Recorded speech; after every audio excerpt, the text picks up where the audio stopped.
I am happy to join with you today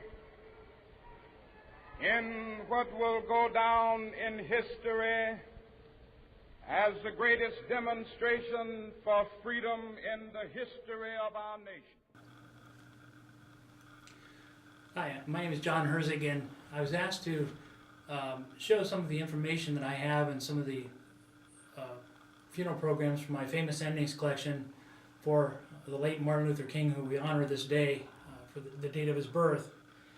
And I have a number of items from funerals from the King family, including Martin Luther King's memorial program, as well as funeral items from Coretta Scott King, Martin Luther King's widow, and his father, Dr. Martin Luther King Sr., who, of course, also was a pastor.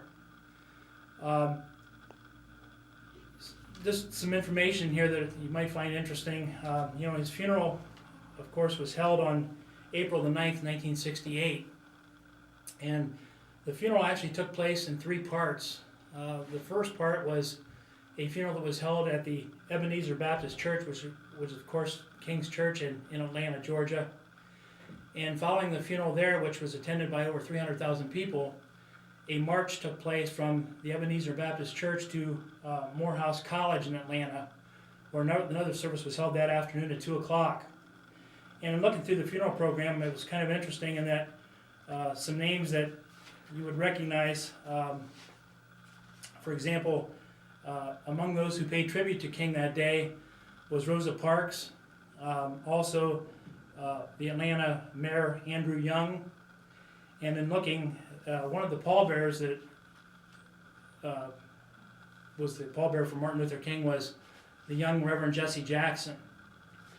And the other thing that I really found interesting, and that 2 months prior to his death, Martin Luther King wrote a piece called "I Tried to Love and Serve Humanity," and this piece was spoken 2 months prior to his death at that exact church, the Ebenezer Baptist Church. And I just want to read it because it's so ironic that he wrote these words 2 months before his death. He said that if any of you are around when I have to meet my day, I don't want a long funeral. And if you get somebody to deliver a eulogy, tell them not to talk too long.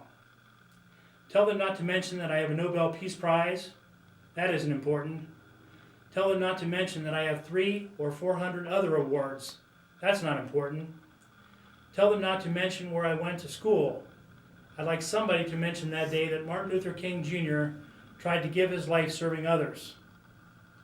I'd like for somebody to say that day that Martin Luther King Jr. tried to love somebody. I want to say that day that I tried to be right on the war question. I want you to be able to say that day that I did try to feed the hungry. And I want you to be able to say that day that I did try in my life to clothe those who were naked. I want you to say on that day that I did try in my life to visit those who were in prison.